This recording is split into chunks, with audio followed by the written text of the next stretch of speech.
Hey guys, welcome back to Andy's Dinosaur Reviews. Today we get a chance to take a look at another of these new Jurassic World Fallen Kingdom Dino Rival figures, and this is the Dual Attack Pteranodon. This thing is fresh into Walmart and just recently started to show up everywhere in stores. It's still kind of elusive for some people, and every store that I've been to, I've actually only found it 2 times, and both times there were only 1 there. So as of right now, it's not too well stocked, but that may change in the future. Probably will change in the future, I would imagine. However, taking a look at the box, you can as always see Rex and Triceratops and Weirdo Owen giving us that creepy glare while he pretends that there isn't some kind of an epic battle about to happen behind him. And then of course Pteranodon and Dual Attack over here, a beautiful image of the Jurassic Park T-Rex logo. And if we turn it around, we've got a shot of the Triceratops and Concavinator down here, and then another shot here of the actual Pteranodon itself, showing you its features, its action features, and an image down here of the Pteranodon attempting to attack and kill a Concavinator. And then over here, we've got a shot of the card itself. So let's get the card out, break this pterosaur out, and take a look at them. So here is the Pteranodon's card, the Dual Attack Pteranodon card. Very nice image of the Pteranodon right there, and some of its stats. And then on the back, Dino Rivals Jurassic World as always. As I've said about 100 times already, I love these cards. And here is the Pteranodon itself. One sad side of these Pteranodons is the fact that there's no real good way to just kind of set it here for you to look at, considering it's in a soaring or flying stance. It's really got no option as far as displaying it here in front of you other than just kind of laying on its stomach. But regardless, at first glance, I think it looks beautiful, and actually maybe one of my favorite Pteranodon figures to come out of this Jurassic World line so far. Now what this one is basically, it's a retooled version of the roarivore Pteranodon with new paint and new action features. So we don't really have to take a look at the overall sculpt of the body. We know the body is sculpted beautifully. It looks honestly just like the JP3 Pteranodons. I think that is all fantastic. What we are here to look at is anything that is new with this figure.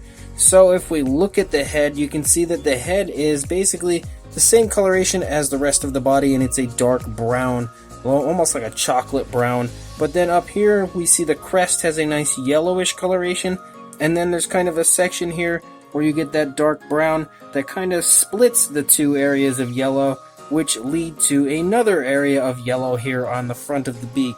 I think the crest looks pretty nice. It looks overall very beautiful looking, but I think this paint here in this area is maybe applied a little bit sloppily or a little too thick.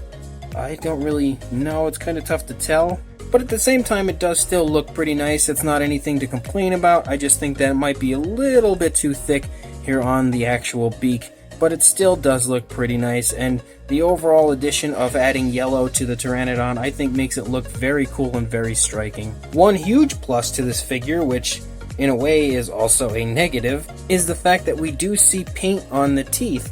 And I don't recall that being anything that we had seen previously on any of the Pteranodons.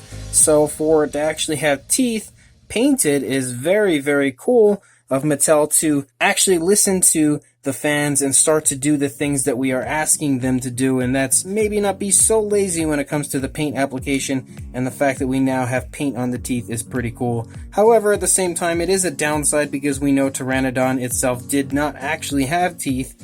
But for some reason, that's just a thing that they continuously do here with the Jurassic World versions. I guess it's probably for playability when it comes to children. They want their dinosaurs to have teeth, so that's probably the reason for it. And it is nice to see paint application actually on the teeth, but again, they did not actually have teeth. The tongue is very nicely painted with a beautiful pinkish coloration. It's very realistic color, and it overall has a very nice gloss, making it look like a real genuine wet looking tongue, so that area is quite nice. The eye has an orangish color and it's a black pupil, and on both sides appear to actually be painted pretty nicely. There's no real sloppiness. Again, a beautiful gloss is applied, making it look very realistic and alive. so I definitely like that. Now aside from that, as we move down the body, you can see that there isn't too much else as far as the overall body color. It's primarily all that chocolate brown, and there are no differences as far as tones or anything. It does appear to have a few of those little trademark Mattel spots here and there that are applied with a black coloration.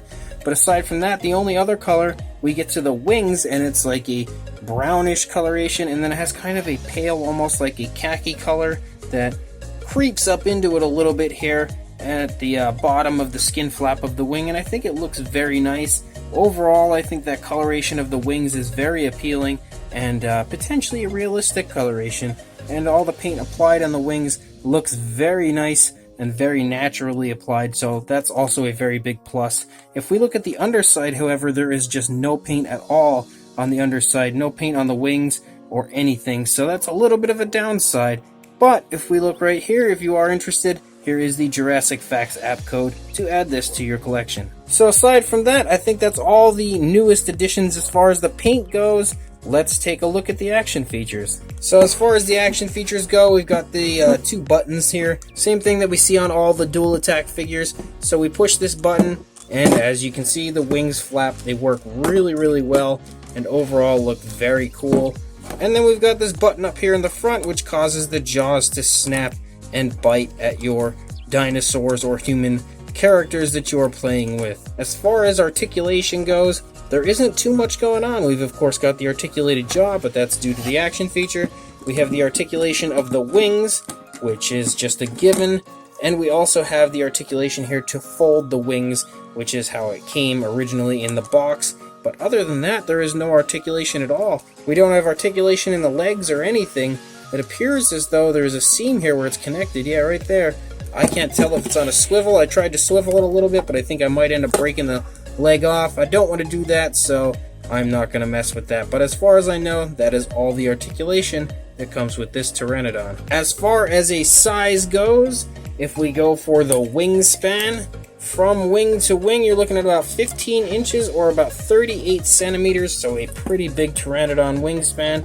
And for a height or length, however you want to put it, you're looking at about 8 inches or about 20 centimeters. For a size comparison, there is Mr. Papo T-Rex. Again, you should be able to get a pretty good idea of how large this Pteranodon figure is next to Papo Rex, because this Pteranodon really quite kind of dwarfs him. You can really see that this Pteranodon is a fairly large figure. It's not the biggest Pteranodon in the Jurassic World line, however that would be the basic Pteranodon, but it is definitely quite large, and it's actually the same size as the roarivore, as this is exactly a retooled roarivore Pteranodon into a dual attack Pteranodon. And to prove that point, there is the roarivore Pteranodon just sitting completely on top of the new dual attack Pteranodon.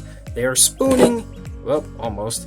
They were spooning to show you that this is the size of the Pteranodon. Both are the same size, just the new one has different action features and no noise. So as far as Jurassic World Pteranodon figures go, I think this is really, really beautiful.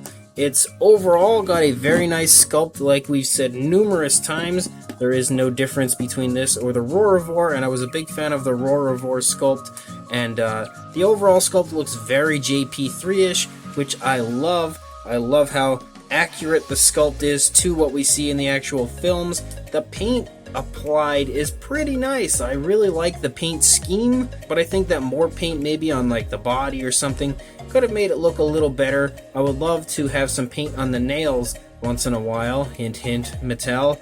If we're going to go the extra mile of painting the teeth on a Pteranodon, even though it didn't actually have teeth, some paint on the nails would not be a bad idea, and something I would love to see in the future. Regardless, as far as the paint scheme goes, I think this is probably my favorite paint scheme on all of the Pteranodon figures, because it is really, really beautiful, and that striking yellow just makes it look very cool, but at the same time very natural, so I really quite like it. I still think that maybe my favorite Pteranodon itself would probably be the roarivore, just because I like to have the noise option with it, and this one's just a few action features.